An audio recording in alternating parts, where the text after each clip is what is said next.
I am Noriko Bolfor, and this is Uncut News.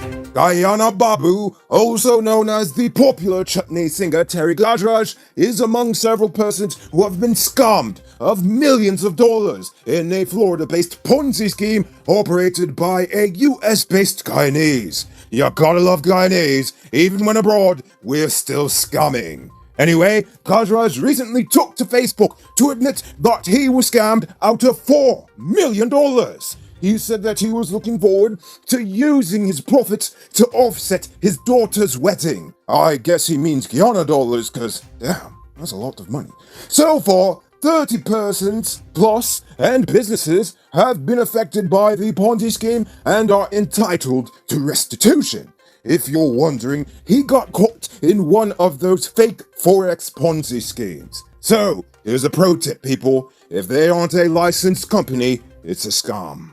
Earlier this month, the High Court ordered that the environmental permits for Exxon's Liza 1 and 2 projects be reduced from 20 and 24 years to just 5 years each. Originally, the expiration date for Liza 1 was in 2040 and Liza 2 in 2043. However, the court order now pushes the expiration dates up to 2022 and 2024 respectively. This means they will have to reapply every 5 years in order to maintain production offshore Guyana, like they were supposed to do. In fact, the High Court order was granted in a case filed by the former head of the Transparency International of Guyana, Dr. Troy Thomas, who was challenging the EPA's decision to issue the permit for a duration that was clearly against its own rules. According to the Hess Corporation, gross production from the Liza Phase 1 development has been averaging 105,000 barrels of oil per day in the past few weeks, with a full ramp-up in output expected by December.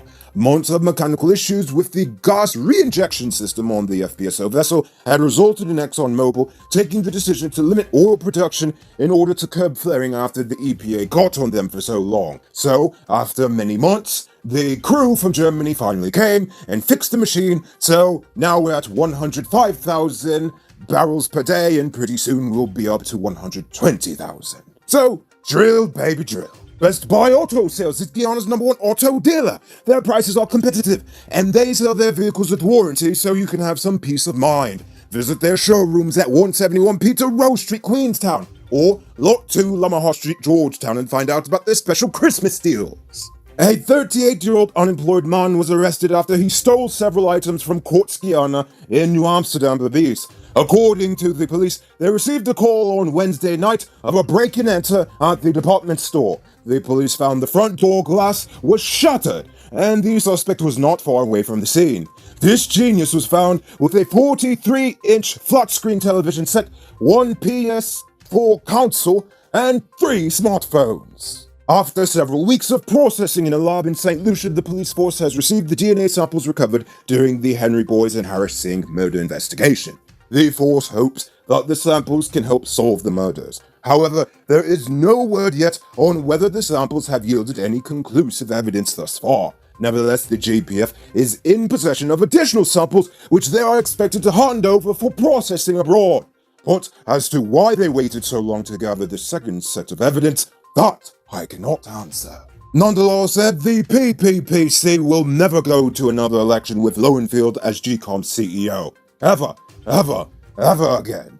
Nonetheless said this in response to accusations that the PPP is trying to postpone next year's local government elections. He claimed that elections will be held, but with, quote, proper people in charge of the electoral machinery. Whatever that's supposed to mean. Don't fall for these get-rich-quick schemes, people. There is a legit way you can earn some extra cash to supplement your existing hustle. Sell Top-Up. You could become a Top-Up vendor quick and easy by linking Cellular Plus. Call them on telephone number 685-3109 for more info.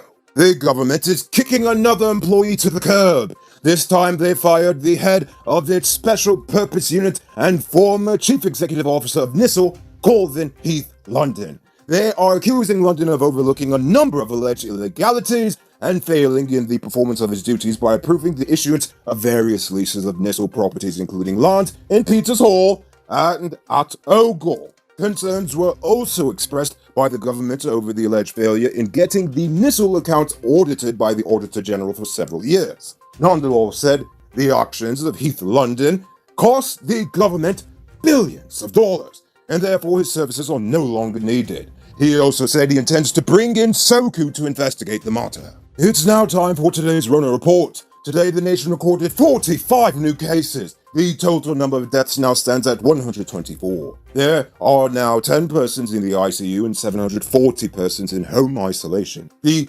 total number of known cases in the country is now 4,143. So, please, people, wash your hands frequently, avoid touching your nose and mouth, and mask up before you leave the house. When you do leave home, try to avoid enclosed spaces and large crowds, and remember to give 6 feet of space between you and others. ExxonMobil has announced that it is cutting its global workforce by 15%. This is in addition to previous job cuts announced for the United States-based management staff. Exxon and other oil producers have been slashing costs due to a collapse in oil demand and ill-timed bets on new projects. The top U.S. oil company earlier outlined more than $10 billion in budget cuts this year.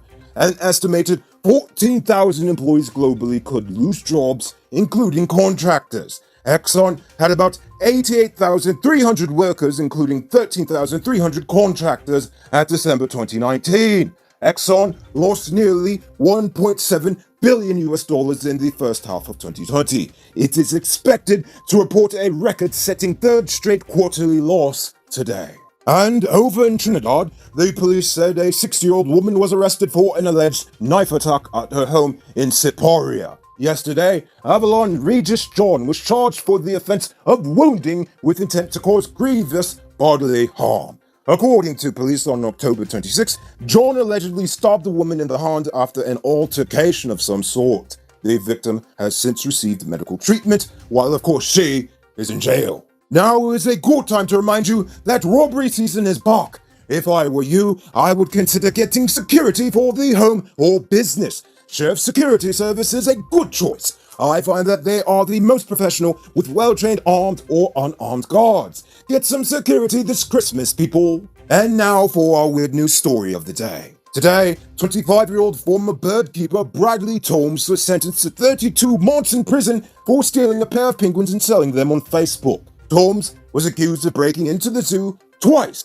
in 2018, stealing the penguins and numerous other birds including spoonbills, egrets, and macaws. He was arrested after an animal collector who had bought the penguins for $11,600 contacted a veterinarian because the animals were in poor health. He also reported the incident to the police, despite the pleas of Tomes, who offered to give his money back. When Tomes went to the buyer's house for the refund, he was arrested by the police. Eagle Eye Lighting is one of the top manufacturers and worldwide suppliers of automotive halogen bulbs, xenon HID lamps, and LED lamps. These bulbs are the most efficient, long-lasting, and durable.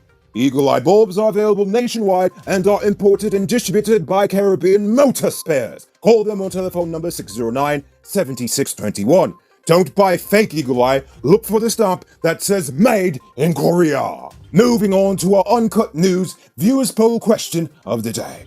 Every day we pose a question about current events in Guyana, the region, the diaspora, and how you feel it relates to us. So you give your responses in the comments and we'll read the best ones in the following episode. Yesterday's question was, should the central government give City Hall a bailout? Oren Scott said, I think this is a good opportunity for the City Council to sit and devise a long-term plan to pay off the debts, especially the unpaid salaries. Wilbert Robertson said, yes, the government should bail out City Council, but under certain conditions, and the government should pay the money directly to the people that City Council owes. The glorious days of shopping are back at Ravena's on Water Street and Anand's on Regent Street. Now in stock are over 20 beautiful designs of vinyle, and over a dozen gorgeous designs in rubber tiles for your home, office, or work.